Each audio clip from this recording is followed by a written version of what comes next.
ប៊ិចសុំមើយកមកដាក់ប៊ិច PSX 125របស់ជប៉ុនអញ្ចឹងឲ្យម៉ូតូគ្នាជិះស្រួលយ៉ាងម៉េចបើប៊ិច110ហ្នឹងអញ្ចឹងម៉ូតូនេះដែរម៉ូតូ PSX របស់ជប៉ុនគេដាក់ប៊ិចខុសណាឥឡូវយើងដាក់ប៊ិចស៊ីនក្រុមហ៊ុន Honda ចូលវិញប៊ិចចំលេខកូដវាតែម្ដងណាតម្លៃស្មើកាហ្វេតែ4កែវទេណាគឺយើងអាចប្រើប្រាស់បានហើយខ្សែពៀនបងមើលជាក់ស្ដែងខ្សែពៀនคลิก160ហើយយកមកដាក់ខ្សែពៀន PSX 160ហើយយកមកដាក់ PSX 125សួរថាត្រូវគ្នាអត់ត្រូវគ្នាទេណាក្រងទីលន់ក្លឹកផ្លឹកជីកុងទ័រ45អាលាស់ខ្សែពៀនផ្លឹកម៉ូតូអត់ស្ងាត់ទេអាលាស់ខ្សែពៀនហ្មងណាធម្មតាម៉ូតូស្ងាត់ណាក្រងទីស្ងាត់ជីស្ងាត់ម៉ូតូនឹងអត់ស្ងាត់ទេលឺសលេងធំផ្លឹកលន់ទៅត្រុលណាវាមានបញ្ហាដាក់ខ្សែពៀនខុសឥឡូវយើងដូរដាក់ខ្សែពៀន125របស់ជប៉ុនស៊ីនក្រុមហ៊ុនហើយកម្លាំងម៉ាស៊ីន125របស់ជប៉ុនណា021ណាតម្លៃស្មើកាហ្វេតែ3កែវទេយើងអាចប្រើប្រាស់ជាមួយនឹងខ្សែពៀនស៊ីនបានហើយខ្សែពៀនខុសលេខកូដខុសទំហំខុសຂະຫນាតណាគឺដាក់អត់ត្រូវគ្នាណាដាក់អាហ្នឹងទៅគឺវាអត់លាន់ទេបើសិនជាយើងដាក់ខុសគឺវាលាន់ហើយធម្មតាម៉ូតូជប៉ុនជិះស្មូតល្អយើងដាក់អាហ្នឹងទៅជិះស្មូតដូចក្រុមហ៊ុនវាវិញណា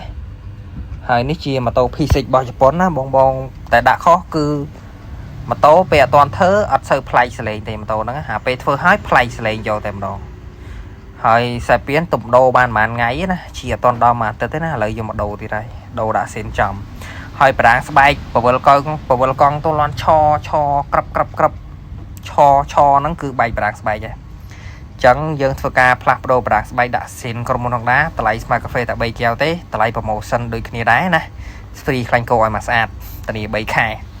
ហើយនេះបងមើលប្រភេទបដាងសេនណាដោយបដាងគាត់ជាក់ស្ដែងបដាងឡគឺយើងដាក់បដាងសេនចូលវិញណា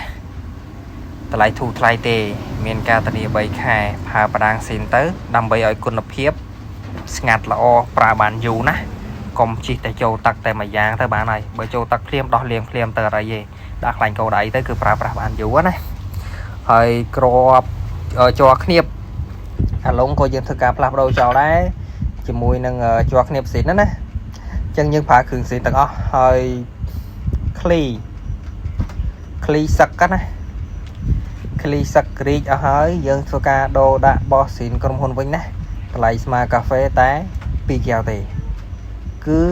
ស៊ីនណាមានការធានាហើយបញ្ចុះតម្លៃនេះបញ្ចុះតម្លៃចន្លោះពី30ដល់ 50% ហើយចំពោះម៉ូតូ PSX នេះចឹងណាហើយម៉ូតូ PSX នេះដែរគឺយើងលាងកក្រាឆែកកក្រាលាងម៉ាសាឲ្យដូចគ្នាណាហើយម៉ូតូ PSX នេះគឺយើងធ្វើកាឡាដើម្បីឲ្យដេប៉ាស្មូតដេប៉ាអត់កដាអញ្ចឹងសម្រាប់បងដែលដូរស្បែកហើយអត់ធ្វើកាឡាជិះអត់ស្រួលទេណាស្បែកសេនក៏ដោយស្បែកបិទក៏ដោយធ្វើកាឡាបានជិះស្រួលណាស្បែកសេនធ្វើកាឡាជិះកាន់តែយូរកាន់តែស្រួលណាស្បែកសេនណាកន្លែងខ្ញុំធ្វើឲ្យជិះកាន់តែយូរកាន់តែស្រួលណាហើយអានេះគ្រឿងដែលយើងដូរគ្រឿងសល់ប្រហែលគឺយើងដាក់ចូលទៅវិញគ្រឿងគេនៅល្អហើយម៉ូតូនេះគឺម៉ូតូ125ហើយពេលដូរយើងគួរតែលាងសម្អាតឲ្យស្អាតណាដោយម៉ូតូនេះមុននឹងយើងដូរគ្រឿងបន្លាស់គឺយើងលាងឲ្យស្អាតណាគឺយើងលាងឲ្យស្អាតហើយបានយើងអាចចាប់ចូលបានណាបើយើងដាក់ចូលទាំងចឹងទៅគឺវាមានដីមានខ្លាញ់គោមានអីហ្នឹងគឺការប្រើប្រាស់អត់បានយូរទេណាហើយម៉ូតូនឹងដែរលាងកក្រាដែរដើម្បីឲ្យវាមូលទៅស្ទុះល្អណាអញ្ចឹងម៉ូតូហ្នឹងគឺវាមានបញ្ហាប៊ិចសាំងដាក់ខុសខ្សែពៀនដាក់ខុសហើយគ្រាប់មានបញ្ហាខូចជាប់គ្នាមានបញ្ហាលងបដាងមានបញ្ហាលាន់ឆហើយមូលទៅលាន់ត្រល់មុននឹងដូរអត់សូវលាន់ទេអាពេលធ្វើហើយចាប់ដើមលាន់បណ្ដោយណាហើយបងមើលបដាងនេះអានេះគឺជាបដាងឡូគឺវាអត់សូវស្ងាត់ល្អទេហើយការប្រើប្រាស់គាត់បានយូរដែរហើយមុននឹងយើងដាក់គេយើងលាងសម្អាតឲ្យស្អាតទេ